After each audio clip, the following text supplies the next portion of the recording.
to Talking Supply Chain. In each episode, top supply chain industry professionals and the nation's top thought leaders join host Brian Strait and share their unique insights to help supply chain managers stay one step ahead of their competition. This is Talking Supply Chain. We all hear stories, and whether you're a trucker or a shipper, you've likely felt the cold hand of a third-party logistics company. One company, though, doesn't believe it has to be that way and is out to prove there is a better, kinder way to moving freight. Hello, and welcome to this episode of Talking Supply Chain. I'm your host, Brian Strait, and I'm glad you're with us today as we dive into how one 3PL is driving its business forward with a customer-centric approach.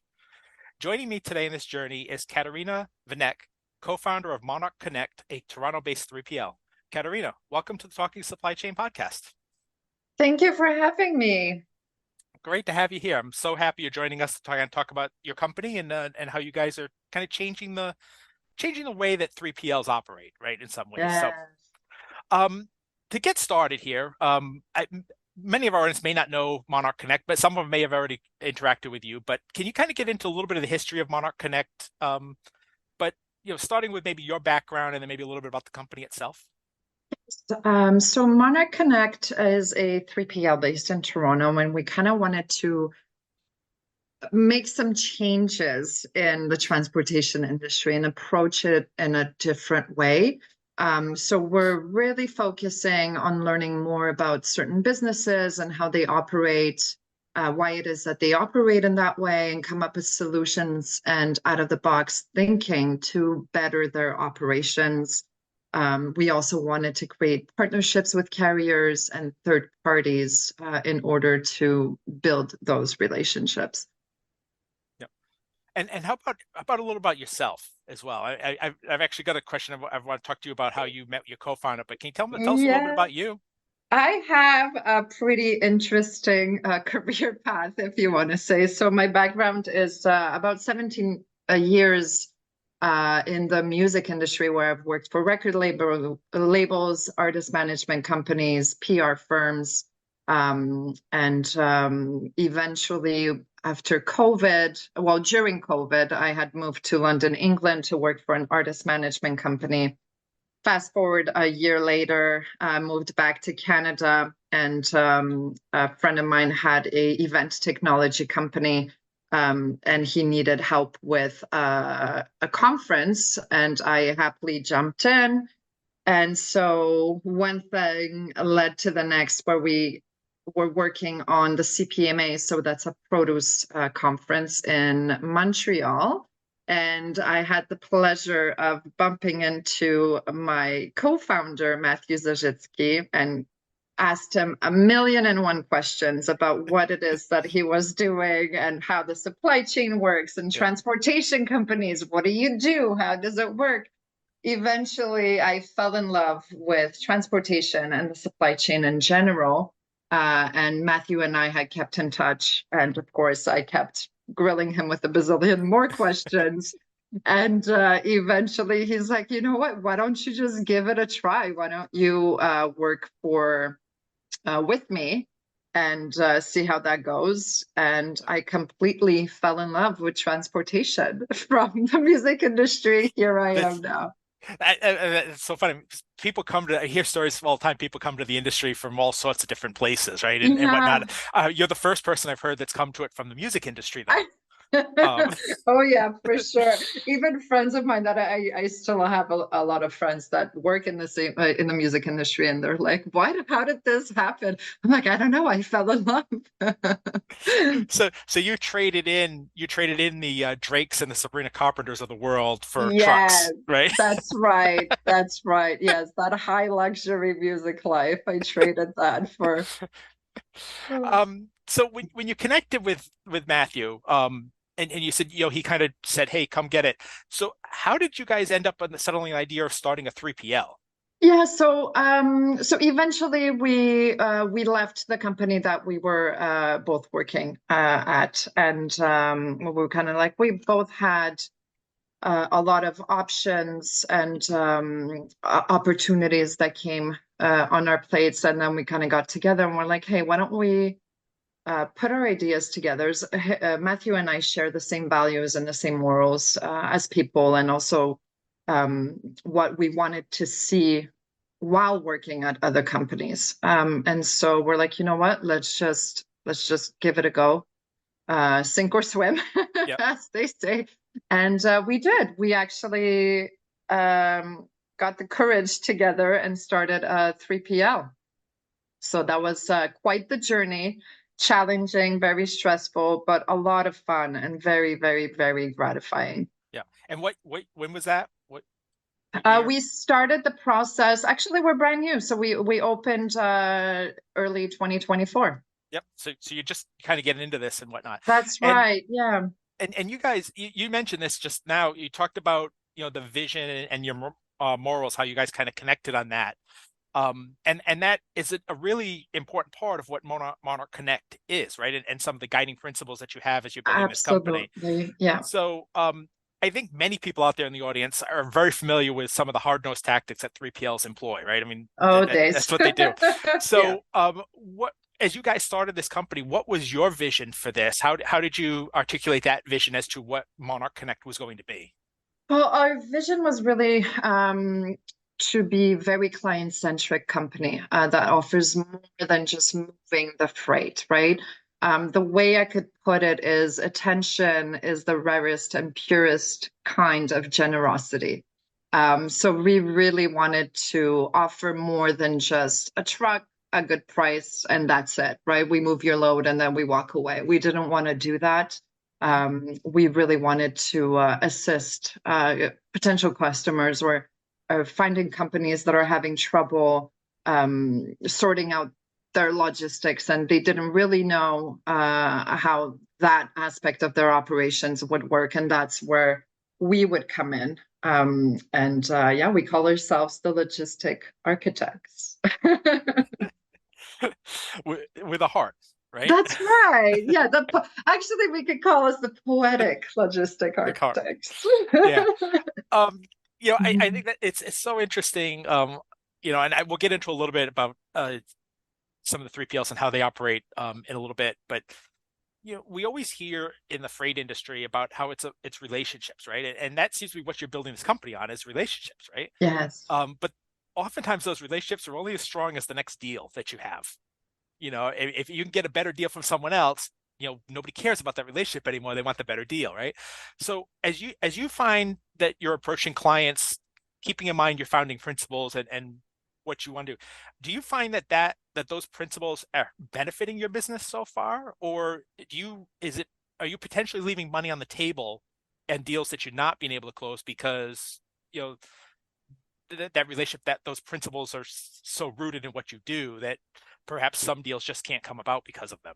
Yeah, that's, you know what, that's I guess that happens with when you want to apply the values and the morals that you live by every day, right? I mean, if my values or the company's values don't align with a potential client, let's say, we will not pursue their business. Mhm. And it doesn't really matter if they have how high volume or can potentially be a high revenue company for us. It has happened in the past where I've politely declined furthering a business and pursuing their business just because the person on that team that I was interacting with on a regular basis was foul person, if I may say, or acting a kind of way, Yeah. talking down to my team or even the carriers that we're using. The carriers are a huge part in what we do, right?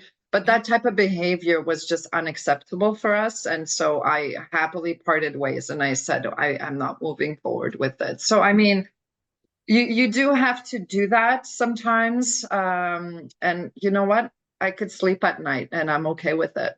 Yeah. And so it's not, I mean, I don't want to say it's not a chase for the almighty dollar, but it's what's important to you guys is keeping those morals and what's important to you. That is more important. That's the Absolutely. important thing, right? Living the Yes. good life, if you will, in some ways, right? And living, Yes. yeah.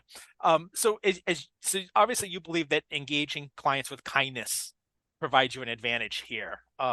So in what way do you see that manifesting itself in business for you guys? Because I imagine there's lots of companies out there, and there may be some 3PLs that listen to this today and say, hey, if they're going to behave this way, then I can exploit that and get deals, right? And better deals. So how does that, like, using that kindness work to your advantage in business? I could put it in a very simple term. Toxic environments attract toxic people, Hmm. and kind environments attract a certain type of people. Yeah. I mean, experience have taught us what to look out for, characteristics to look out for, that you kind of talk to the person for a little bit and say like, you know what, I don't think this is for me, and that's okay. I wouldn't say that people take advantage of our way of doing business, because I don't think that we actually give them the chance to do so. Yeah. Yeah. And so then obviously, and you kind of alluded to this in one of your previous answers, there are certainly companies out there that are good fits for your business, that maybe they align morally, maybe they align in some other principles that you guys have, and the approach that you take. So when you guys go out and when you're looking for clients, whether they're shippers or carriers on either end, are there specific attributes that you look for in those partners before you engage with them? Yeah, of course. I mean, also working in the music industry and dealing with people and artists and all kinds of colorful experiences that I've had really have taught me what kind of things to look out for. Yeah. Nowadays, within just a little bit of a conversation, you could tell what kind of person that person is. Yeah. So yeah, of course, we look out for certain characteristics. Like we do want to be able to even enjoy having a conversation that's outside of the working scope, right? Like, why I want to be able to go have a coffee with somebody and actually enjoy a nice conversation, right? Mhm. And if I feel like I can't do that, then chances are I will probably not do business with you. Yeah. So you worked with people in the music industry, and the music industry is notorious for difficult people to work with, Oh right? my Is days. is is Yes. is is it easier to work with people in the freight business than it was the music business? And did that help prepare you in any way for the freight business? You know what? It did help me prepare, definitely. I did grow a little bit of a backbone, and that's for sure. If Well, yeah, I mean, just dealing with humans, I guess in general, Yeah. that's something that tends to be challenging at times. But in terms of transportation and music industry, there is a bit of a contrast, but I think that they're different, but they're the same Yeah. in some ways. Yeah, I mean, it's relationship. There's certain things that go into building relationships, no matter what industry you're in. I Yes. imagine they're probably the same. And I don't know whether egos are. My guess is egos are probably greater in the music industry than they are in the freight industry. But You know what? You'd be surprised. but I'd like to say they're about the same. yeah, wow. So as we talk about the relationship aspect of this, right? What you do, the approach that you guys have taken and building the relationships, and you know, are you seeing a significant amount of repeat business and returning customers to your business over and over again? Yes, of course. So, I mean, because we're so new as a company, right? It does tend to get a little tricky. You do have to uh, not necessarily convince. I don't think convince is the right word. But I mean, I deal with a lot of people or talk to a lot of people that could be potential clients of ours and partners that have been dealing with others for 10, 15, 20 plus years, right? So they have already that relationship built, that trust established, and they know how they work, obviously, right? So there is a little bit of hesitancy at first. But after that, once we tell them, you know what, give us a go, see how you feel about it. We're not tying you to a 5-year contract, and then see how you feel. We'll have a conversation about how things went and really hear your feedback and such. And after we do that, their experience is so great that they end up giving us loads for the whole week, so that's really something really nice to see, and it's a good feeling. Yeah. And that, leads me directly right into this next question too, because I think it ties in, what I want to ask, it ties into what you're just talking about right there. And that, your business, you know, while focused on kindness as kind of a guiding principle here, um, you also do something that I think a lot of 3PLs don't do, which is make a lot of resources available to clients, Hmm. education. So you've got on your website, you've got a learning center, right? For instance, you Yes. host webinars, consultations, things like that. And I think with so many 3PLs that are moving to tech first approaches that automate these interactions with Hmm. customers, I'm curious why you've chosen to take this path, which one seems more labor intensive to me, to do some of this work, and Yeah. two kind of gives away. I don't want to say secrets, Barry, but I mean a lot of companies believe that they have secret sauce that nobody else should know about. And Right. here you're out there giving out information on how to do some of this, how to move freight, and some of the information that people need to know. So I'm curious why you've chosen this path and sharing this amount of information through the different avenues that you've chosen.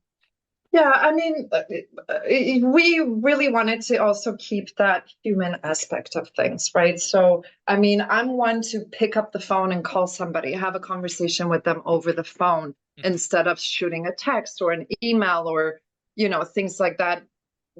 Go back to social media and just using those type of platforms of communications. Yeah. As for the learning center and stuff, we thought that there's a lack of resources when it comes to transportation. Let's say like there's Blitz Week or a certain high season in either a state or a certain province, and there's lack of trucks, no capacity, prices are through the roof, and people don't understand what causes that, and they're kind of like, oh my god, it's so expensive, but they don't know why. We Mhm. wanted to provide that, well, this is why, right? So they're also learning as to, okay, well, it's watermelon season, then prices are going to go up, right? So we really wanted to provide those resources so there's Yeah. transparency and that type of visibility for the people that we do business with, is to help them better understand what drives the current market. Yeah, and I'm assuming that transparency is also ties into the other aspect of your the engaging with the clients and keeping them informed. If they trust you to provide them with information that helps them, right? That helps build that relationship, that trust Yeah. going forward, right? Yeah, for sure. 100%. Yeah, the more transparent you are, people open up a little bit more. And of course, we're all about building that trust step by step. And I think that this is one of the major steps to take. Yeah. You earlier you touched on working with different carriers and shippers. One of the commitments that you guys have made as a company is to protect not just the freight that you're moving responsible Hmm. for, right? But the environment as well as part of that process. And I know there's a lot of companies out there that tout we protect the environment, we support, whatever initiative it is. Yeah. But I think this is a great example of how you guys are living by some of your values. But as a 3PL, you also have this duty, right, to move the freight for your clients as cost effectively as you can, right? Hmm. Sometimes the lowest cost moving in a sustainable environment isn't necessarily lowest cost all the time. So how do you balance and maintain your values to the environment and your relationships with your shippers, clients, when sometimes those two dynamics come into conflict with each other? Yeah. So, I mean, it really depends on the client's needs. If it's really important for them to go the more cost effective way, then we're definitely going to craft a different type of solution for them. Okay. So we're going to that's why we call us logistic architects over quote unquote brokers, right? So not all 3PLs are tasked with moving freight at the best possible cost. We're tasked with identifying the value with the supply chain. And part of that reason This is why we call these ourselves the logistic architects, right? I mean, it's like in construction, for example. Anybody can find the lowest price, the cheapest materials, their own tradesperson. But when you place your trust within an architect's hands, you get a true value of the whole project being completed, from the first drawing to the last nail, right? So, similar to the values in logistics, it isn't about just finding that one truck for the cheapest rate. It's also about finding the right collection of partners that value the journey within the supply chain, right? Which doesn't mean that I'm just going to move your freight from point A to point B. Sometimes that includes finding a warehouse, for example, or cross docking a temperature controlled load or an international shipment, whatever the case. And outside the scope, outside of that scope of most brokers, which is why we went with a freight forwarding number rather than an MC, because it takes a little more finesse. So when you provide this additional value, it trickles down to your partners and form more of a collaborative approach rather than a commoditized approach, which most 3PLs have. Yeah.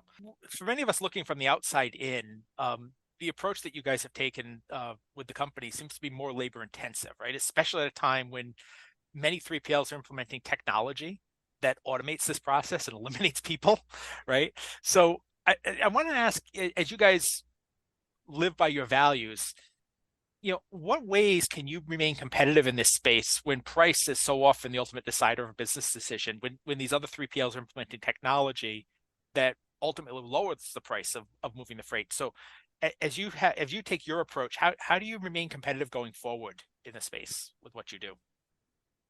So we tend to do that by building partnerships with carriers and other third-party service providers, and we could solidify contracted rates, for example, that meets everybody's satisfaction. And there's also volume, right? That's a big driving factor to that. And we are dynamic. What I mean by that is that we're not a one size fits all. So sometimes you really need to be creative and design the perfect routing for somebody in order to help them save on costs, right? Because sometimes a client is really, I don't care how long it takes, as long as it's the cheapest way to do things. Mhm. And that's okay. It's really, it's really what they want and how they, what kind of budget they have. Sometimes, like, we're not aware of people's budgets as well, right? So, for example, like a shipment from LA to Toronto, or wherever, like a long haul, might have three different partners stitched together, utilizing their backhauls, and yeah, utilizing their backhauls and having their own regional niche and ability to zero in on price sensitivity.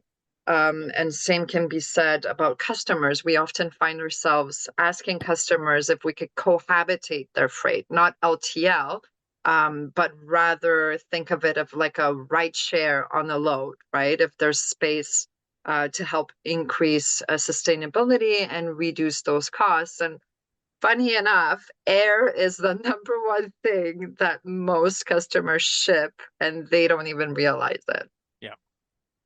Yeah.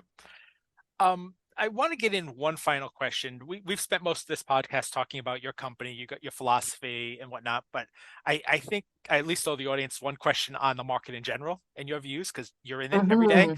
Yes. So, and it's specifically cross-border freight, which is something you guys do back and forth between U.S., Canada, and other countries. Hmm. We are seeing global supply chains really starting to shift, right? With Yeah. nearshoring and reshoring trends taking hold, not just in the United States and Mexico area, but all around the world, right? I mean, this is happening. It's not unique to North America. Hmm. We're also seeing political shifts going on in countries.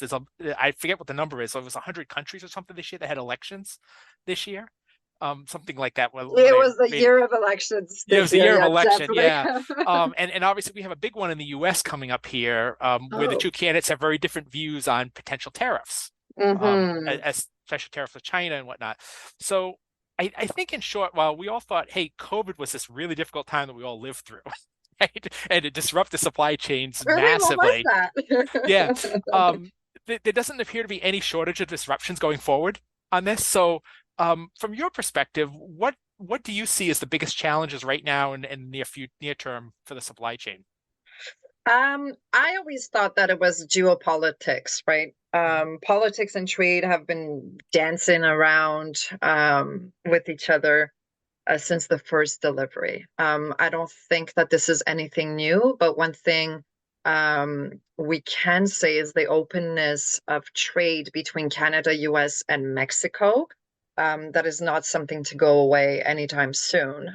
Even you mentioned nearshoring, and that's something that I think that we're going to be seeing more of. And so many Chinese firms that are racing to set up factories in Mexico, for example, Yep. to bypass US tariffs and sanctions, right? So I think that we're going to be seeing a lot of that um, coming up. And I think that the biggest challenge to the supply chain currently is pretty much the ability of companies to weather the current fiscal storms, especially in the LTL market. Uh, Yep. like a FedEx moving away from LTL and with Yellow being bankrupt. And I think also e-commerce is going to change a lot. I think consumer consumption in general is changing, and people tend to order more online rather than physically going to a store to buy XYZ products, right? So I think that's also e-commerce is going to be changing a little bit as well. Yeah, and that's not slowing down. I mean, despite Oh you see the gosh, headlines no. that e-commerce is slowing down. People are going to. It's like it's slowing down from what it was. It's still growing, Yeah, double digits in many cases year over year. So, absolutely, for sure. yeah, I it's mean, look at not. Prime Day, right? And with Amazon, what was it, July 16th and 17th? Yeah, and I think they just I set a went, record, right, for oh this my year. days, yeah. And Yeah. even it's funny because I did the test. I'm like, let me see what this is all about. I'm still a person that likes to go to the store physically. And I went on Amazon and I just, you know, wanted to buy a couple of things, and we no longer had the next day delivery. It was like wait 3, 4, 5 days, and I was like, wait a second. You're Yeah. supposed to deliver the next day, right? So I Yeah. thought it was interesting. But yeah, definitely e-commerce is going to change, and companies like Amazon, for example, are also looking at other ways to entice people to buy online. Yep. Yep. Katerina, thank you very much. We're out of time. If people want to get in touch with you or Monarch Connect, how can they do that? Yes, they could easily go on our beautiful website, monarchconnect.com. There's a connect with us button on the website, or you could find us on LinkedIn. Yeah, that's the Okay, simplest way. great. Thank you so much for joining me today. It's great Thank you having you. for having me. Yeah. I hope all of you out there today enjoyed our conversation. I want to thank my guest, Katerina Vinek, co-founder of Monarch Connect. And I want to thank all of you that took time out of your day to listen. I greatly appreciate it. A new episode of Talking Supply Chain comes out each Thursday. You can find it on scmr.com or wherever you get your podcasts. So be sure to subscribe so you never miss an episode. Until next time, this is Brian Straight, and you have been listening to Talking Supply Chain. Talking Supply Chain is produced by Supply Chain Management Review and Peerless Media. You can find it on scmr.com, supplychain247.com, iTunes, Google Podcasts, or wherever you find your podcasts. For more information on this topic or to sign up for our weekly newsletter, a print or a digital subscription to our publication, visit scmr.com. We hope you will join us for our next episode. For Supply Chain Management Review, I'm Brian Straight, and thank you for listening.